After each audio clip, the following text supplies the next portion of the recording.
आपका दोस्त है। बकरी ने कुत्ते की यारी शुरू हो गई आज के बाद।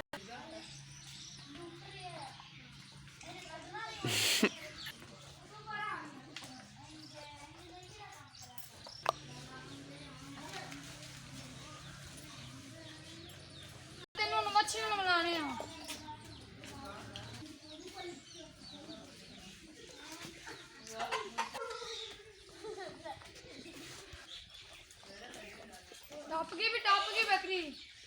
ਹੁਣ ਬੱਕਰੀ ਨੂੰ ਸੋਲੋਂ ਖਾ ਵੀ ਅੱਜ ਸੋਲੋਂ ਲਾ ਰਹੇ ਆਪਾਂ ਤੇ ਤੁਹਾਡੀ ਇਹ ਜਗ੍ਹਾ ਸੇਵ ਬਣਾ ਰਹੇ ਅਸੀਂ ਦੱਸਣਾ ਵੀ ਬੱਕਰੀਆਂ ਦੀ ਸੇਵ ਜਗ੍ਹਾ ਬਣਾ ਰਹੇ ਇੱਥੇ ਸੋਲੋਂ ਲਾਏ ਤੱਕ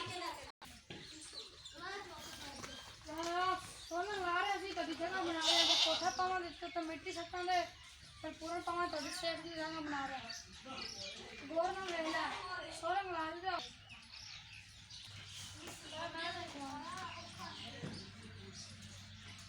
अरे भर देख खा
टॉप से कर मारिए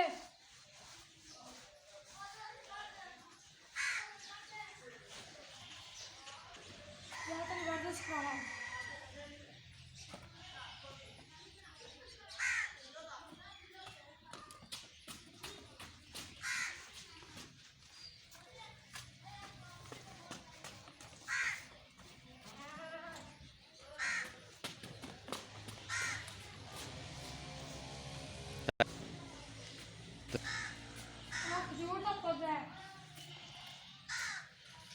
क्या नाम है पता